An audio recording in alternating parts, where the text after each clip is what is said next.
Wala na kami matagal na I've been itching to tell people this because I haven't been very truthful. Ken hasn't been very truthful. Ken and I broke up. But yeah, we've been broken up for almost 3 years now.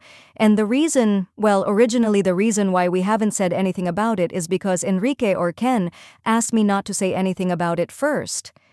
Liza Soberano on her breakup with Enrique Hill. Parang isang matinding pasabog ito mula kay Liza Soberano matapos ang halos 3 taong pananahimik, tuluyan na niyang isinapubliko na matagal na pala silang hiwalay ni Enrique Hill.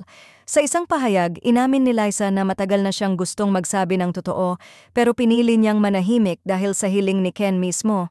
Ayon sa kanya, hindi ako naging masyadong totoo sa tao. Ken hasn't been very truthful. Almost 3 years na kaming hiwalay. Mas nakakagulat pa, kaya pala walang nakakaalam ay dahil mismong si Enrique ang nag-request na huwag muna nilang isapubliko ang breakup nila.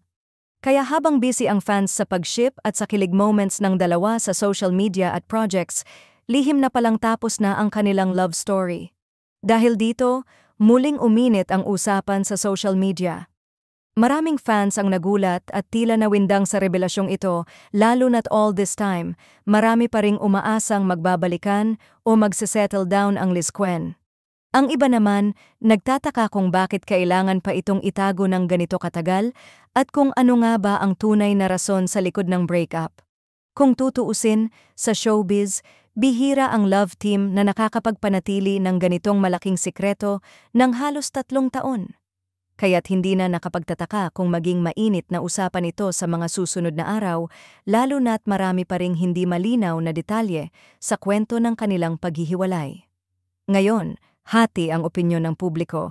May mga humahanga sa katapangan ni Liza na magsabi ng totoo kahit huli na, pero meron ding nadismaya at nakaramdam ng betrayal dahil sa tagal nilang pinaasa ang mga Lizken fans.